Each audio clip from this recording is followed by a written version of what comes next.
મારા વાલા પ્રિયો, ઈસુ ખ્રિસ્તના નામમાં હું તમને શુભેચ્છા પાઠવું છું. કેમ છો? સ્વસ્થ છો ને? શું તમે ખુશ છો? શું તમે મુશ્કેલીઓ વચ્ચે છો? શું ઘરમાં મુશ્કેલી છે? નોકરીમાં મુશ્કેલી? સેવામાં મુશ્કેલી છે?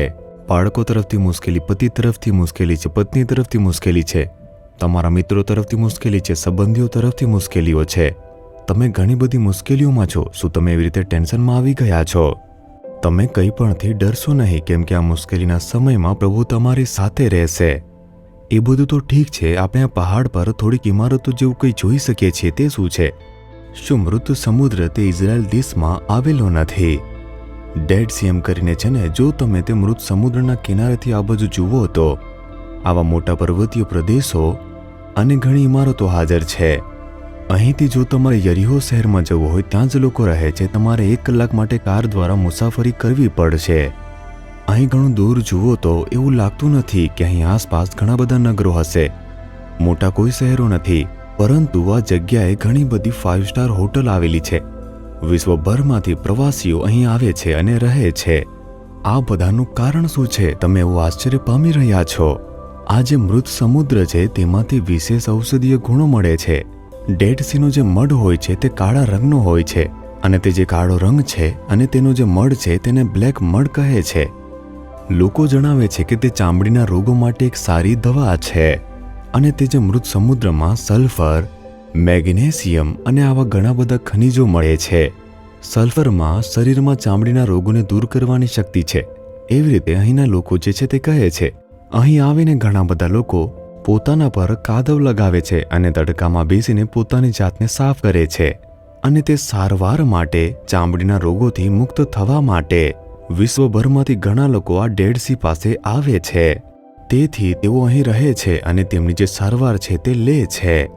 ઘણા બધા લોકો અહીં આવીને સાજા થઈ ગયા છે, એવી રીતે ઘણા લોકો કહે છે. કારણ કે આ જે ડેડ સમુદ્ર છે તેની અંદરથી જે કાદવ મળે છે તેમાં ત્વચાને ઠીક કરવાની એક સામર્થ્ય હોય છે. તે એક દવા છે. તેથી જ આ જે સ્થળ છે તે ખૂબ જ પ્રખ્યાત સ્થળ છે. હું તમારી સાથે આ જગ્યાએથી વાત કરું છું.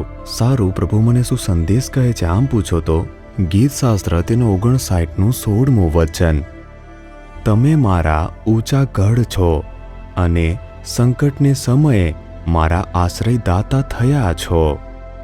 અહીં જુઓ, દાઉદ નામનો એક રાજા હતો.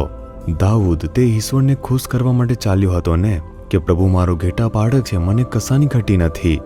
તેણે ખુશીથી આવા ગીતો ગાઈને પ્રભુની સ્તુતિ કરી. તે કહે છે, મારા સંકટના દિવસોમાં પ્રભુ મારો બચાવ કરશે અને આશ્રય બનશે. તે જે છે તે આ વચન કેમ બોલે છે? ગીતશાસ્ત્ર 59ની પ્રસ્તાવના જુઓ. તેમાં તમે વાંચશો તો સાઉલ તેને મારવા માટે માણસો મોકલે છે. અને જો તમે પૂછો કે આ સાઉલ કોણ છે, તે દાઉદના સસુર છે.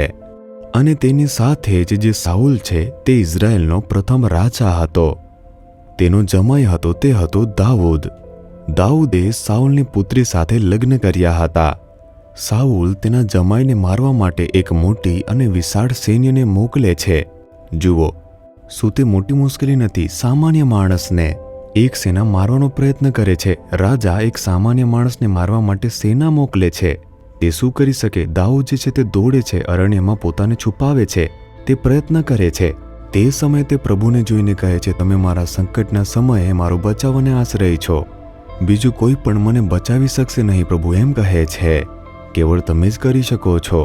તેણે પ્રભુ પર ભરોસો મૂક્યો તો પ્રભુએ તેને દુશ્મનોના હાથમાંથી બચાવ્યો. પ્રભુએ રક્ષણ આપ્યું અને તે જ દેશના રાજા તરીકે તેને ઊંચો કર્યો. એ ઇતિહાસ છે. શું ઇઝરાયલ દેશના ધ્વજમાં એક તારો તમે જોઈ શકતા નથી? તેને દાઉદનો તારો કહેવામાં આવે છે. જેમના ધ્વજમાં તારો છે તે દાઉદનો તારો છે. તમે જોયું, પ્રભુએ તેની પ્રાર્થના સાંભળી અને તેમનું રક્ષણ કર્યું હતું. શું તમે મુશ્કેલીમાં છો? તમે કેમ પરેશાન છો? લોકો તરફ જોશો નહીં, નિરાશ થશો નહીં. તેઓ આ કરે છે, તેઓ તે કરે છે, મને કામ પર પરેશાન કરે છે. મારા લીડર મને ટોર્ચર કરી રહ્યા છે અને મારા જે મેનેજર છે તે પણ ટોર્ચર કરી રહ્યા છે. હું ઘરે આવું છું, લોકો મને પરેશાન કરે છે. શું તમે પરેશાન અને મૂંઝવણમાં છો? નિરાશ ન થાઓ. શું પ્રભુ તમારી સાથે નથી? તેમને જોઈને કહો, મારા મુશ્કેલીના દિવસોમાં તમે બચાવ કરો. તમે જ મારું સર્વસ્વ છો, હું તમારા પર ભરોસો રાખીશ. તમે તે ધ્યાન રાખો અને આ રીતે પ્રાર્થના કરો. તમે જોશો કે પ્રભુ દરેક સંજોગોમાં ફેરફાર લાવવાના છે. આ પરેશાનીઓ તે બદલાઈ જશે. તમે હંમેશા આ મુશ્કેલીમાં પડી રહેવાના નથી. તમારે પહેલાં તે સમજવું પડશે. એક વખત એક બહેન આવીને કહ્યું, કામકાજમાં ઘણી બધી પરેશાનીઓ છે, મને આ નોકરી નથી જોઈતી, હું છોડવાની છું. ના, થોડા દિવસ ત્યાં રહો, ધીરજપૂર્વક સહન કરો, પ્રભુ સાથે છે ને બાબતો બદલાઈ જશે. તે 2 મહિના પછી પાછી આવી. તે હવે ખુશીથી કહે છે, શું થયું? બધી મુશ્કેલી રૂપાંતર થઈ ગઈ. મને પરેશાન કરનારા બધા જ ચાલ્યા ગયા. મને તે પદ પરથી બઢતી આપવામાં આવી છે. તેણી ખૂબ જ ખુશ થઈ ગઈ હતી. થોડા દિવસ માટે છે, મુશ્કેલીઓ બદલાઈ જશે. પ્રભુ તમારો આશ્રય છે. તમે કેમ પરેશાન છો? તમે કેમ દૂર ભાગી રહ્યા છો?